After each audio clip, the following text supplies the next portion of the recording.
அனைவருக்கும் மீனூஸ் கிச்சனின் அன்பான வணக்கங்கள். இன்றைக்கி நம்ம கிச்சனில் என்ன பார்க்க போகிறோம் அப்படின்னு பார்த்திங்கன்னா, இன்றைக்கி சமைக்கலை. என்னென்னா, நான் இப்போது வெளியூருக்கு போயிருந்தேன் இல்லையா, அப்போ பார்த்திங்கன்னா மலையில் ரயில்வேயில் அந்த பிளாட்ஃபார்மில் நடந்து போகும்போது கொஞ்சம் கால் ஸ்லிப் ஆகி ரத்தக்கட்டு மாதிரி ஆயிடுச்சு. அப்போ அது அந்த டைமில் நான் விட்டுட்டு அப்படி ஊரெல்லாம் சுற்றிட்டு வீட்டுக்கு பார்த்தா கால் நல்லா வலிக்க ஆரம்பிச்சிருச்சு, ரத்தம் கட்டின மாதிரி ஆயிடுச்சு. இப்போ நான் அதுக்கு கை வைத்தியமாக என்னென்னமோலாம் செஞ்சு பார்த்துட்டேன். வெந்நீரில் உப்பு போட்டு அந்த மாதிரி ஒத்தனம்லாம் கொடுத்து எல்லாம் செஞ்சேன் பாருங்கள். அதில் ஒன்றுமே சரியாகலை. அப்புறம் என்னாச்சுன்னா, இந்த தைலம் இந்த ஆயில் ஆயுர்வேதிக் மெடிக்கலில் அப்புறம் டாக்டர்கிட்ட போனப்போ, ஆயுர்வேதிக் டாக்டர்கிட்ட தான் போவேன் நான். அப்போ போனப்போ அவர் இந்த ஆயில் எழுதி கொடுத்தாரு.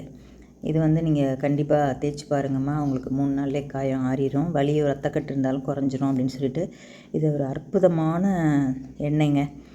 இது காயத்திருமேனின்னு இதனோட பேர். பார்த்திங்கன்னா, அது ரத்தக்கட்டு நமக்கு சுடுதண்ணி கையில் கொட்டினா, இல்லை சில சமயம் பால்லாம் காய்ச்சி நம்ம இறக்கும்போது கையில் ஊற்றிக்குவோம். அப்புறம் பார்த்திங்கன்னா, இந்த இடத்துல எனக்கு அன்றைக்கி பார்த்திங்கன்னா வடித்து தண்ணி ஊற்றி கை கூட கொஞ்சம் லேசாக கருப்பாக இருந்திருக்கும், பார்த்துருப்பீங்க. அந்த காயத்துக்கெல்லாம் இதான் தேய்ச்சேன் நான். இப்போ அந்த கால் ரத்தக்கட்டாக இருந்ததுக்கு இந்த தைலம் நான் தேய்ச்சேன். இது கொஞ்சம் சரியாயிருச்சு. அதான் சரி, இது உங்களோட ஷேர் பண்ணிக்கலாம். இது எதுவாக இருந்தாலும், அடிபட்ட காயம் அதிலே எல்லாமே போட்டிருப்பாங்க. அடிபட்ட காயம், கழுத்துப்பிடி பாருங்கள், காயம், வெட்டுக்காயம், ரத்தக்கட்டு, முறிவு, அந்த நரம்பு பிடிச்சது, இது எல்லாம் அதுக்கு பேரே காயத்திருமேனின்னு பேர். அந்த தீக்காயம், சுடுதண்ணி பட்டுறது, அந்த மாதிரி உள்ளதுக்கு எல்லாமே இது சரியான தீர்வுங்க இந்த மருந்து. இது நீங்கள் கிடச்சா வாங்கி வச்சுக்கோங்க. விலையை பார்த்திங்கன்னா இது 90 ரூபாய் இதனோட ஆயில் விலை ரேட்டு.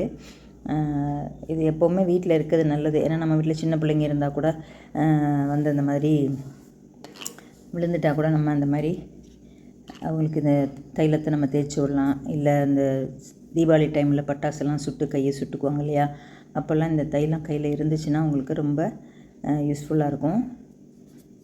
இது பழைய பாட்டிலு. நான் இது பழசு வாங்கினது. இது உங்களுக்கு காமிக்கிறதுக்காக அதை எடுத்து வச்சுருக்கேன். இப்போ இந்த தைலம் தான் நான் யூஸ் பண்ணி வேறு புது பாட்டில் வாங்கி தேய்ச்சிருக்கேன். ரொம்ப நல்லா கேட்கும். இது நான் மலேசியா போனப்போ வாங்கினேன் பாருங்கள். இது பிஜிஎன் பிராண்டு மெடிசின் ஆயில்னு சொல்கிறது.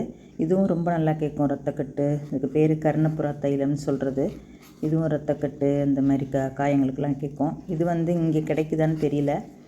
இது இங்கேயும் கிடச்சா இது வாங்கி யூஸ் பண்ணி பாருங்கள். அப்படி இல்லைன்னா இது நமக்கு மெடிக்கல் கடையில் எல்லா இடத்துலையுமே ஆயுர்வேதிக் மருந்து கிடைக்கும். காயத்திருமேனின்னு இதனோட பேர். கேட்டு வாங்கி வச்சுக்கினிங்கன்னா உங்களுக்கு யூஸாக இருக்கும். அதான் சரி, ஒரு சின்ன பதிவு இதை போடலாமே அப்படிங்கிறனால இதை உங்களோட ஷேர் பண்ணிக்கிட்டேன். எப்போவுமே இந்த தைலம் கையில் இருந்துச்சுன்னா நமக்கு வெட்டுக்காயமோ, சில சமயம் காய் நறுக்கும்போது கத்தியெல்லாம் கையில் பட்டுரும். அப்போ அதை நம்ம யூஸ் பண்ணிக்கலாம். ஓகே ஃப்ரெண்ட்ஸ், நீங்களும் இந்த மாதிரி இதை வாங்கி வச்சு யூஸ் பண்ணி பாருங்கள். தெரியாதவங்களுக்காக, சில பேருக்கு தெரிஞ்சிருக்கலாம், தெரியாதவங்களுக்காக இந்த பதிவு. கண்டிப்பாக இந்த மாதிரி வாங்கி வீட்டில் வச்சுக்கோங்க. பேரே பாருங்கள், காயத்திருமேனி தைலம்னு, அருமையான தைலம்.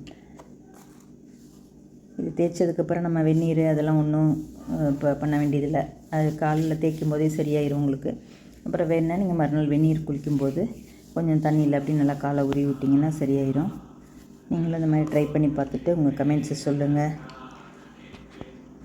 ஓகே ஃப்ரெண்ட்ஸ், அடுத்த வீடியோவில் பார்ப்போம்.